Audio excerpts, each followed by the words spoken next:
सकता हूँ मुझे 1 महीना लगे, 2 महीना लगे, 1 साल लगे, 2 साल लगे, मैं सीख के कर दूंगा। जो भी फ्यूचर आप सोच रहे हो वो है। जब कोई पूछे ना क्या बनना चाहते हो, कभी भी छोटी चीज मत बता देना। कहते हैं ना जितना बड़ा आपका दुश्मन होगा उतने ही बड़े आप हो जाते हो। Have a big, very big why in life. अगर आप चाहते हो कि अगले 4 साल भारत के सबसे प्रेस्टिजियस इंस्टीट्यूट्स में बीते आने वाले 4 साल, तो ये 7-8 महीना आपको बहुत कस के मेहनत करनी पड़ेगी। जीवन का हर साल बहुत आपके लिए इम्पोर्टेंट होता है, खास तौर से ये वाला समय जो 17-18 साल की उम्र होती है, ये सबसे खास होता है जीवन के लिए। इसी में जीवन सबसे ज्यादा बनाया जाता है। 17, 18, 19, 20, 21, 22, 23, 24 ये जीवन को बनाने के मतलब वर्ष होते हैं। अगर आप देखो तो एक अच्छी जीवन बनाने के लिए तो ये वर्ष भी उसमें बहुत कीमती है, क्योंकि इस वर्ष में ये फैसला होगा कि आप आने वाले 4 वर्ष कहाँ रहोगे, जीवन किस कॉलेज में आप रहोगे। ये जो अब बचे हुए 7-8 महीने है ना बेटा, ये डिसाइड करेंगे कि अगले 4 साल आप कहाँ रहोगे, अगले 4 साल आप कहाँ पढ़ाई करोगे, अगले 4 साल आप क्या सीखोगे, और अगले 4 साल बाद आप किस तरह की जगह पे जाके नौकरी करोगे। अब ये बात पूर्ण रूप से सच नहीं होगी, पर हाँ 80% बच्चों के लिए ये बात सच होगी कि जैसा जिस तरह का कॉलेज उनको मिलेगा उसी तरह की आगे की जिंदगी उनकी होती है। ऐसा नहीं कह रहा हूँ कि आज बहुत अच्छा कॉलेज नहीं मिला तो कल जीवन में कुछ नहीं कर पाओगे। हाँ, फिर से मेहनत करेंगे, 2-3 साल और लगेंगे, फिर उसके बाद जीवन को सही कर लेंगे। पर अभी 7-8 महीने की मेहनत ये जरूर फैसला करने वाली है कि अगले 4 साल आपके जीवन के कहाँ हैं। अगर अगले 4 साल किसी इतने अच्छे कॉलेज में नहीं बिताने हैं, एक नॉर्मल से कॉलेज में बिता के आप खुश हो तो कोई बात नहीं। अगर आप चाहते हो कि अगले 4 साल भारत के सबसे प्रेस्टिजियस इंस्टीट्यूट्स में, IIT दिल्ली में, IIT मुंबई में, IIT कानपुर में, या IIT रुड़की में, या किसी भी IIT में, किसी बड़े NIT में, किसी अच्छे कॉलेज में बीते आने वाले 4 साल, तो ये 7-8 महीना आपको बहुत कस के मेहनत करनी पड़ेगी। तो यहाँ से I'll try to do my best से ट्राई हटा देंगे, सच में मेहनत करेंगे। जब भी आप बैकलॉग बोलते हो ना, तो कमी आप में है, और उस कमी के लिए ऐसा नहीं कि आपको शर्माने लगना है। हम सबके अंदर कमियां होती हैं, को इम्प्रूव करना है, बातों को समझना है, बड़ी पिक्चर देखनी चाहिए जीवन में। कई बार क्या होता है कि हम अपने प्रतिदिन के कार्य में ऐसा फंसते हैं कि बड़ी पिक्चर नहीं देख पाते। तो बड़ी पिक्चर ये है कि अगले 7 महीने, next 7 months are going to decide next 4 years of your life. मैं पूरी जिंदगी नहीं बोल रहा हूं बेटा, हाँ, पर 4 साल किस कॉलेज में रहना है ये 7 महीने डिसाइड करना। क्या करना है पैसा कमा के? एक घर और कार खरीदनी है। एक घर खरीदनी है, एक कार खरीदनी है, एक कार खरीदनी है, और वर्ल्ड टूर करना है। और वर्ल्ड टूर करना है। तुम सब कर दोगी, वो पति क्या करेगा बेचारा? घर है, गाड़ी है, वर्ल्ड टूर हो रहा है। आदि थोड़ी ना करेंगे। बहन से शादी नहीं होती ब्रो, कैसी बातें कर रहे हो तुम? क्यों दुखी हो रहे हो तुम?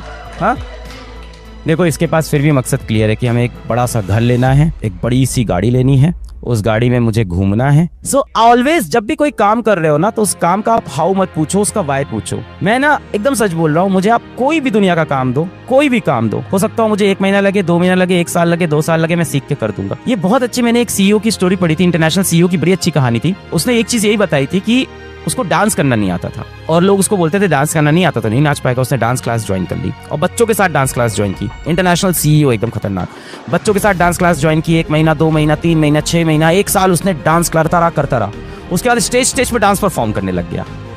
सो the best thing with us that we can learn anything with time, if you know why you need to learn it. अभी मैं आपसे कहूँ कि नीचे से हमें सीढ़ी चढ़ के, पूरी यहाँ 10 मंजिला सीढ़ी चढ़ के ऊपर आना है 2 मिनट में, अरे सर नहीं आ सकते, पॉसिबल ही नहीं है सर, हो ही नहीं सकता सर। मैं आपसे बोलूं कि ऊपर आपके घर का कोई खास व्यक्ति है और ऊपर आग लग गई, आपको उसको बचाने आना है, आ जाओगे आप?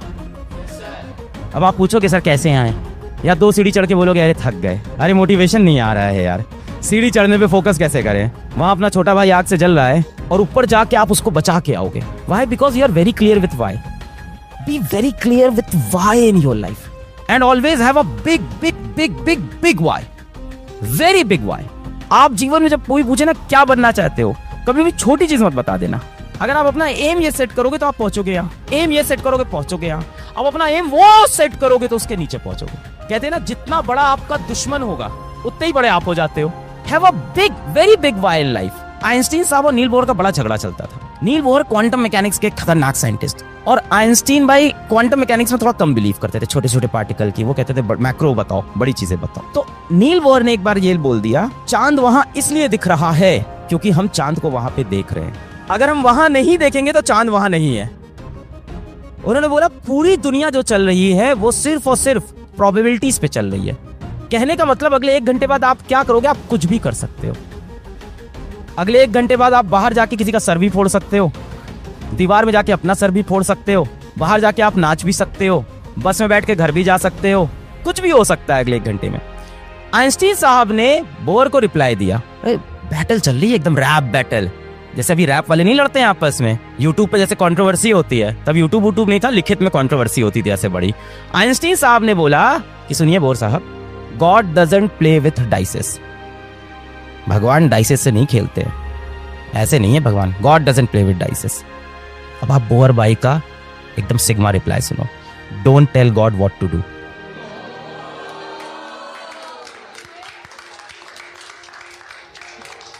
बस यही था उस टाइम पे, सोशल मीडिया नहीं था यार ना, इन लोग भी बहुत वायरल होते हैं यार, बातें इन लोग भी नेक्स्ट लेवल की खेल रहे थे एकदम। क्वांटम मैकेनिक्स ये कहता है कि जो भी फ्यूचर आप सोच रहे हो वो है, जो भी फ्यूचर आप सोच रहे हो। आपका नाम अनिष्का, एक फ्यूचर ऐसा है जिसमें अनिष्का भारत देश की सबसे बड़ी डॉक्टर है, सबसे बड़ी डॉक्टर है भारत देश की। एक फ्यूचर ऐसा है जिसमें अनिष्का भारत देश की सबसे बड़ी न्यूक्लियर साइंटिस्ट है, सबसे बड़ी। एक फ्यूचर ऐसा है जिसमें अनिष्का सब्जी बेच रही है, वो भी पॉसिबल है, सब्जी की फ्रेंचाइजी है ब्रो, डोंट वरी। डीमार्ट भी सब्जियां बेचता है, मल्टी $1 बिलियन डॉलर बिजनेस है वो भी, विशाल मेगा मार्ट भी। एक फ्यूचर ऐसा है जिसमें अनिष्का विशाल मेगा मार्ट में गार्ड के लिए भी अप्लाई कर रही है। जितने भी पॉसिबल फ्यूचर हो सकते हैं सब हैं, डिपेंड करता है हम कौन सा देखेंगे। जब मम्मी पापा हम लोग कोई बड़ा काम देते हैं, हम मम्मी पापा हमसे कहते हैं कि आईटी निकाल लोगे, तुम क्या बोलते हो, आई ट्राई माई बेस्ट, मैं अपनी पूरी कोशिश करूंगा। आप ये नहीं कहते कि मैं निकाल दूंगा, क्यों? क्योंकि आपको डर लग रहा है और आपको फॉल बैक करने के लिए, खुद को संभालने के लिए, गिरते वक्त कोई एक चीज आपको संभाल पाए, उसके लिए आप ये शब्द का इस्तेमाल करते हो कि ट्राई, कि जब मैं गिरूं, जब मैं फेल हो जाऊं तो मैं अपने आप को खुद ये कह के संभाल सकूं कि मैं तो सिर्फ ट्राई कर रहा था, और ट्राई करने में जीत भी हो सकती है और हार भी। ध्यान देना कि हम लोग ये ट्राई वर्ड तभी यूज करते हैं जब हम लोग को असल में भरोसा नहीं होता कि हम ये कर पाएंगे कि नहीं कर पाएंगे। एग्जाम्पल के लिए मान लो मैं तुमसे बोलूं कि एक काम करो कि 1 घंटा इंस्टाग्राम चला लो, तुम क्या बोलोगे? क्या आई ट्राई? नहीं, तुम बोलोगे हाँ मैं चला लेता हूँ। मैं तुमसे बोलूं कि क्या तुम मेरे साथ चलोगे, ये बहुत बेहतरीन ओपेनहाइमर मूवी आई है, देखने चलोगे? तुम बोलोगे हाँ मूवी आई है मैं चलूंगा। तुम ये नहीं कहते कि मैं कोशिश करता हूँ चलने की, है ना? बल्कि जब आपका कोई दोस्त बोलता है कि शाम को घूमने चलेगा क्या, और आपको पता है नहीं निकल पाओगे और आपको टालना है, तो आप क्या बोलते हो दोस्त से कि यार मैं कोशिश करूंगा चलने की, क्योंकि हो सकता हो घर में बहुत माँ बाप का बड़ा प्रेशर हो, आपको पता हो नहीं जा सकते हो, तो आप ये नहीं बोलते नहीं चलूंगा, आप बोलते हो मैं कोशिश करूंगा चलने की। कोशिश करूंगा मतलब आपको पता है कि आप नहीं चलोगे। तो जब भी हम ये ट्राई शब्द का इस्तेमाल करते हैं, इसका मतलब कहीं ना कहीं हमें डाउट है अपनी कैपेबिलिटी पे। अब आप कहोगे सर पर यही तो सत्य है, यही तो सत्य है ना, यही तो सच है सर, कोई सक्सेसफुल होगा कोई नहीं होगा। बचपन पे चलो अपने, अगर आप बचपन पे ध्यान दो, जब आप छोटे बच्चे थे मैं आपसे कहता कि उस कमरे में जाओ, बड़ा सा जो गेहूं का बोरा है उठा के ले आओ, या उस कमरे में जाओ बहुत वजनदार जो किताबें हैं उसको उठा लाओ, तो आप क्या करते थे? हाँ मैं लेके आऊंगा, और ऐसे चले जाते थे उठाने, और सारा वो ढेर सारा वजनदार बोरा या वजनदार किताबें या जो भी होता था उसको आप उठाने की कोशिश करते थे और शायद नहीं उठा पाते थे, और फिर आप उसके बाद कहते थे नहीं उठा, वो बहुत भारी है मुझसे नहीं उठा। पर आप ये नहीं बोलते थे मैं कोशिश करूंगा, क्योंकि आप उस टाइम बहुत ब्रेव होते थे, बहुत आपके अंदर साहस होता था कि मैं करके दिखा दूंगा जो भी काम। पर आप जब से आपसे नहीं होता तो आपके अगल बगल लोग हंसने लगते थे, आपका मजाक उड़ाने लगते थे। ये छोटे बच्चे में भी लोग हंसने लगते हैं ना, ए नहीं उठा पाया, नहीं उठा पाया, देखा इतना भारी था, कैसे कह रहा था। यही वो समय होता है जब आपको समझ में आता है कि दुनिया आपका मजाक उड़ा रही है, और फिर अगली बार आप साहस के साथ, कॉन्फिडेंस के साथ दुनिया को कभी भी फेस नहीं कर पाते। फिर आप बोलते हो मैं कोशिश करूंगा, क्योंकि आपको फेल होने का डर लगने लगता है। ये फेल होने का डर आपके अंदर का नहीं है, आपके अगल बगल की दुनिया ने आपके अंदर पैदा किया। क्योंकि आप जब पहली बार किसी चीज के लिए बोले थे कि मैं इसको कर दूंगा और आप नहीं कर पाए, दुनिया ने बहुत मजाक उड़ाया, फिर आप बोलना स्टार्ट कर दिए कि मैं कोशिश करूंगा।